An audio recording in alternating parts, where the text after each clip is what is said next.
इसमें धारा 40 की प्रक्रिया के दरमियान नगर पंचायत बन गया, ग्राम पंचायत खत्म हो गया और इनका रिमूवल हो गया सरपंच के पद से। और ये रिट पिटिशन में आ गया। रिट पिटिशन आज भी पेंडिंग है। और but there is a stay on my removal. Interim order है सर, इंट्रीम ऑर्डर है। रिट पिटिशन पेंडिंग है। हमने उस दिन आपके सामने सब सबमिट किया था। We filed a detailed reply, vacating stay application, urgent hearing application. और सर मैंने स्वयं रिट कोर्ट के समक्ष 28/11 को मेंशन किया है। Court has accepted my mention, fix it for 10th of December वो रिट पिटिशन। आपने सर जो अधिकारी जो पूर्व में माय लॉर्ड में फेरूज ऑर्डर डेटेड 21/11 कि किस परिस्थिति में जब धारा 40 चल रही थी उसके दरमियान नगर panchayat was constituted and gram panchayat was not in existence, why did the order was passed, why did the officer proceed? That was a query raised by my lord, and for that, answering that question, the then SDO is present before the court. So मेरा sir बहुत humble submission है। 1961 का जो act है sir, municipalities act, उसमें section 7 का जे है जो ये अधिकृत करता है कि अगर कोई सरपंच या पंचायत का officer is prosecuted and there is an upgradation of Nagar Panchayat, still prosecution will continue. That 7J is there, and that is what the authorized my officer to proceed under section 40. Though during pendency, section this Gram Panchayat was not in existence, और धारा 5 1961 municipalities act के तहत नगर पंचायत कोपरा का निर्माण हो चुका था। और इन्होंने सर अपील फाइल करनी थी। इनको बोलना था सर ये ऑर्डर इसके खिलाफ अपील में नहीं गए। They came in writ petition and the writ petition is silent on this fact that nagar panchayat का निर्माण हो चुका है, ग्राम पंचायत नहीं है।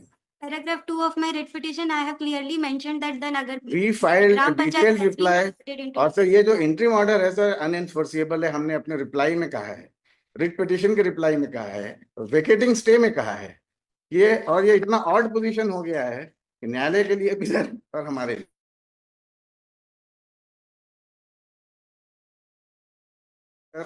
इन द रिट कोर्ट ग्राम पंचायत अब है नहीं, नगर पंचायत बन गया है। Lordship, I would like to read writ petition of my writ petition paragraph 2 pending है sir, writ petition is pending. आप इसकी रिप्लाई फाइल कर दिए क्या? सर रिप्लाई है और एफिडेविट भी है। और सर ये पूर्व ऑर्डर जो देखेंगे 24/10 का है, coordinate bench which had earlier jurisdiction. वहां कब लगा है? 10/12 को लगा, 10/12 के लिए मैंने स्वयं मेंशन किया था कोऑर्डिनेट बेंच में। इसको 13 को लगा। तो मेरा एक सबमिशन है, I respectfully submit. Sir order dated 24/10 देखेंगे, 24/10 का ऑर्डर। हाँ देख रहा हूँ उसमें sir last paragraph, the petitioner and respondents are directed to file affidavit whether whether any incident has taken place from today till 18 November 2024. The respondents are granted liberty to move appropriate application before the bench having roster. ठीक है ना, about the development that has taken place। और इसके पूर्व का जो order sheet है, the content petition has been filed assailing non-compliance of order dated उसके पूर्व का कोई ऑर्डर इसमें नहीं है। तो ये इसी का ऑर्डर में पढ़ रहा था, इसी के पूर्व में content petition has been filed assailing non-compliance of order dated 8/8। Mr. Vishal Maharana, the present SDO है, and SDO and Mr. Shyamlal Verma, Chief CMO Kopra, would submit that now Gram Panchayat Kopra has become Nagar Panchayat.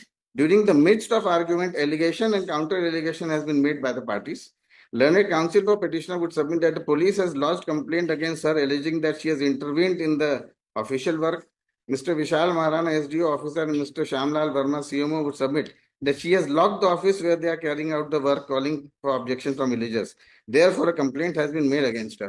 Looking into the allegation and counter allegation, it is directed that petitioner will not make an attempt to intervene in the proceedings which has been started. And the respondents are also directed not to take coercive steps on the nuisance created by the petitioner unless any compelling situation is created by the petitioner. तो sir ये ऐसा इतना weird सा situation हो गया है, and I respectfully submit, my lord, there is no willful disobedience, there is no willful non-compliance। मेरा respectful submission है सर, मामला वहीं भेज दें रिट कोर्ट में निराकृत होकर, वो तो पेंडिंग है। It is not a case that writ petition is dismissed और disposed of in their favour. नहीं, लेकिन वेकेट तो हो पहले कुछ ऑर्डर वहां का। The stay order is still in existence. वो तो सर 10 तारीख के लिए मैंने खुद से मैं खुद ही मेंशन किया।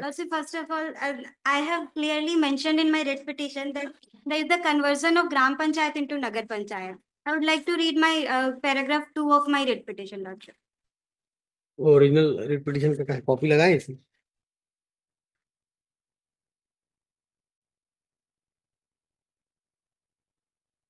Paragraph number 1 dot, not even 2, 1.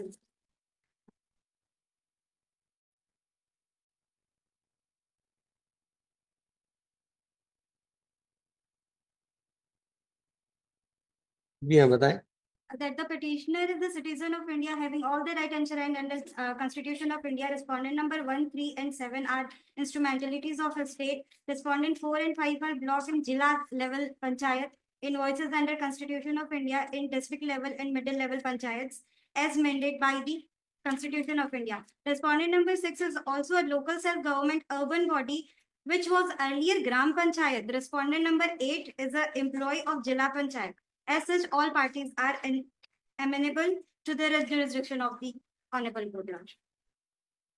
Sir, paragraph 5 देखेंगे sir. Second Lordship, I have also annexed the notification dated 23/11/21, which says that the now Gram Panchayat is Nagar Panchayat. Notification उस तारीख का नहीं है sir. Personal appearance distance with कर दो। Read this case on 17th December 2024। देख लिया, ऊपर लिख लीजिएगा। Learned counsel for the petitioner contended that this is the willful disobedience of this order of this court. However, learned counsel for the respondent contended that it is not a willful disobedience of the order of this court, and original WPC has already been pending before the another bench, and वो कौन सी किस तारीख को लगा है? Sir ये लगा है sir 10 December 2024। 10 December. And he has also contended that stay vacating application has already been filed by the respondent authorities with urgent hearing application. List it up to 10th, वो 17 लगा दीजिए और इनको डिस्पेंस विद कर दीजिएगा, इनको आने की जरूरत नहीं। एक और डेवलपमेंट है सर, इनके खिलाफ एक और FIR हुआ है, वहां पे she is creating biggest nuisance.